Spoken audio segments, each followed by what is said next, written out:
Hello and welcome to episode 22 of the Gangrene Against the World podcast. I'm Allan Simon. The New York Jets are 0-6. They lose to the Broncos 13-11 in London. The Broncos tried to give the Jets this game. The Jets had the ball just 20 or so yards away from field goal range with 2 minutes left in the game, but it all boils down to one simple thing. Justin Fields is not a functioning quarterback in the NFL. And that seems very clear now. This offense, over the last 20 quarters, have had 17 quarters where they have not shown up at all. Complete no-shows. The Jets today had negative 10 net passing yards against the Broncos. The Broncos have a really good pass rush. The Broncos have a good defense. The Broncos are well coached. But no team has put up less yards in a game this season than the New York Jets. They put up the fewest amount of first half yards in all of the NFL in the first half. They go into a 2-minute drill in which they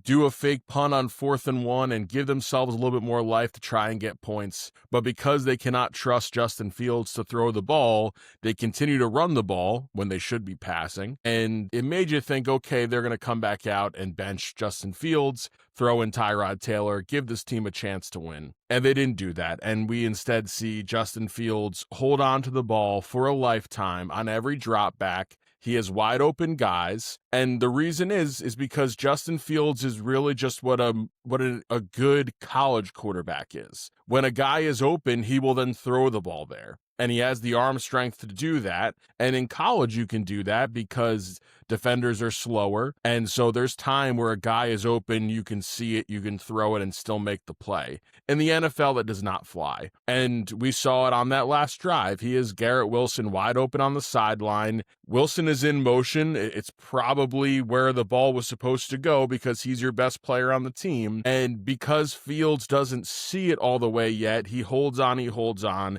and then he throws behind Garrett Wilson. Wilson actually ends up not being in for that 4th down play because I think he got hurt again on that play. Justin Fields' only good week this entire year so far was against the Steelers, and he looked very good against the Steelers. But I have never been more sure that is only because that is the team he played with all of last year. So he saw that defense every single day. He saw it in practice. He saw it on the sideline. So he knew what he was seeing, and he had comfort in what decisions he had to make because of that. And since then, he has been a non-functioning quarterback. You can't have that many sacks. You can't have a loss of 55 yards on sacks. You can't be sacked on 4th and 8 with the game on the line at the end of the game, where if you don't convert, the game is over. You got to at least throw the ball up somewhere. But he cannot function, and the loss is planted firmly on his shoulders and on Aaron Glenn's shoulders. And Aaron Glenn is Mr. Accountability, and yet when the entire rest of the team is trying, the defense and special teams can do 11 points. The defense plays really well for the first time all season. Multiple stops. They can't get a stop on that last drive where the Broncos kick a field goal, but that is a big ask to just keep a team out of field goal range when you've been playing really well the entire game. And Aaron Glenn owed it to that team to give the offense a chance to be successful and put in Tyrod Taylor. But because I fear that Aaron Glenn is clueless and does not understand what he needs to do, he instead just runs out Justin Fields because he's afraid to make a decision like that on the fly when that's what a good leader needs to do. And right now at 0-6, with every game being a unique and terrible way to lose, Aaron Glenn's seat is extremely warm. And probably the thing that could save his tenure here is to play Tyrod Taylor, and they can go out and win a couple games because they win today with Tyrod Taylor. There's no way you can play worse than Justin Fields. Unless your name is Zach Wilson, there's not much worse quarterback play you've seen in the last 2 decades in football than what we saw today with Justin Fields. Breece Hall today, 0 targets in the passing game. That is inexcusable.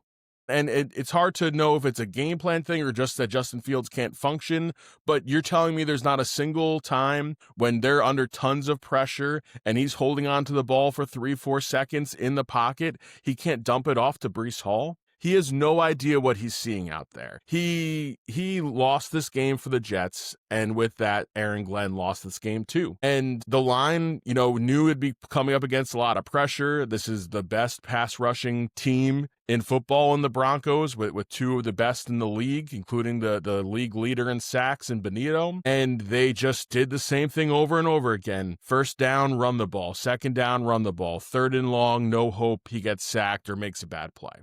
And it's funny, he has no interceptions this year, right? He's the only quarterback with a certain amount of attempts or games played without an interception. And it's because he throws 0 contested balls, because he's only throwing it to guys who are already open, or he's taking sacks. He's already had big fumbles this year. But if you need to give this season any meaning besides a completely lost year, which it is really, but what I mean by completely lost is not only are you a terrible team and probably the worst team in football right now, and you will likely end the season one of the worst teams in football. But if you then have to fire your head coach after one season because it is that terrible of a year, that's not just a bad year, that is a year that didn't exist. The New York Jets have not existed so far in the NFL this season, and it seems like it's getting worse, because if I'm that defense and I finally put in a good effort, you've got to be miserable on that long flight home from London. If I'm Austin McNamara and Nick Folk saying, hey, I'm doing everything I can out here. McNamara continues to be the best punter in football.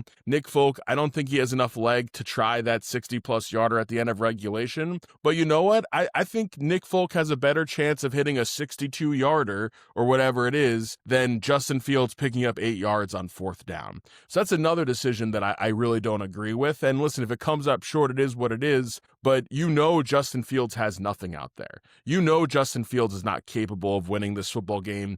You need to try something else. And Aaron Glenn over and over continues to not do that. Also, we talk about accountability, and somehow Isaiah Williams is back out there returning kicks. He puts the ball on the ground. Now, he was down, but he puts the ball on the ground again. That guy should not see the field. You know, Kene Nwangwu shows us what a real returner looks like. He pretty much gives the Jets 3 points with his great kick return, and the Jets get a safety. Michael Clemens is not an embarrassment today. Jermaine Johnson's presence was so missed, and he has a great day today, and man, they needed him. You know, the secondary held up. They didn't give Bo Nix much of anything to play today, but because there is incompetence at quarterback and what could be a head coach who has no idea what he's doing whatsoever, this could end up being one of the worst seasons in the history of Jets football, and that's a lot of bad seasons. The Jets have had a lot of terrible years, but this is shaping up to be one of the worst because it's embarrassing in different ways. They find different ways to lose. There's a team in Denver that's begging you to beat them, and you can't do it.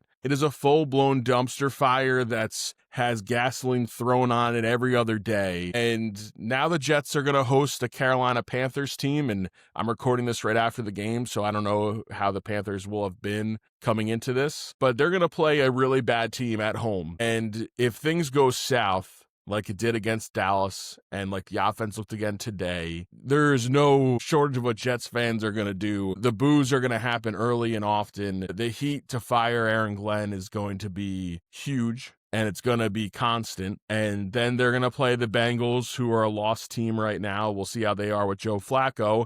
And then they have a bye, and there's just no hope in sight. Now, you play Tyrod Taylor next week, and you win a game. It just gives you a week of rest, really. But playing Justin Fields again would be professional malpractice. It would show your team that you're not about accountability. You really showed that today when you were too afraid to make a change. I was fine with bringing in Justin Fields to take a flyer on a guy and see if he can beat Geno Smith or Sam Darnold or Baker Mayfield or just some version of a rerun quarterback who finds a little life on a new team. But you pay Tyrod Taylor as one of the most expensive backups in football for just this reason. If Justin Fields can't give you a chance to win, you got to bring in someone who can. I'm not saying play Brady Cook like some of the idiots on Twitter are saying right now. And maybe towards the end of the year, you play Brady Cook just to see if he's got anything. But there's too much season left and too many guys on this team playing for their careers to not give them a chance to win.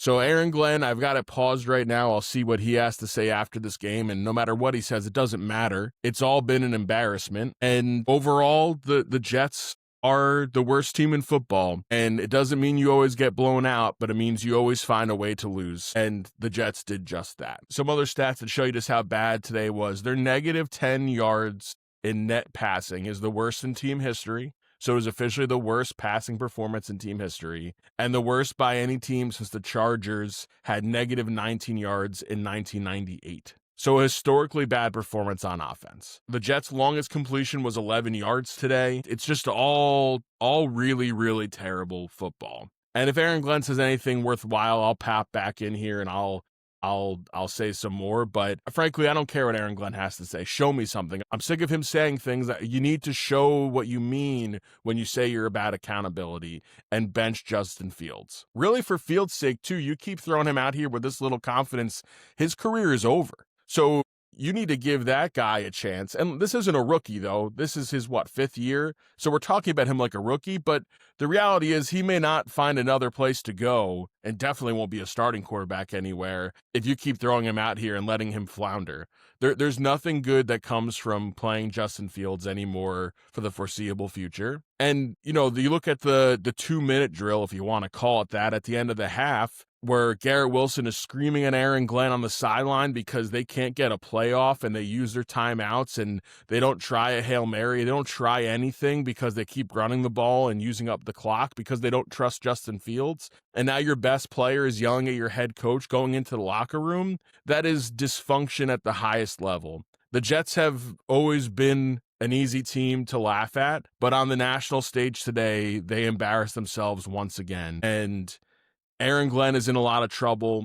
I think the folks underneath him are going to be looking for a job too if this doesn't work out, even though I think there are some good pieces here. But you finally get a defensive performance that's worth anything, and you spit in the face of your defense by playing Justin Fields that entire game. So, not much more to say. The Jets are 0-6. We'll do a little talk about the Jets-Panthers matchup at MetLife Stadium next week as the Jets try to not go 0-7 to start the season, but a total embarrassment through and through.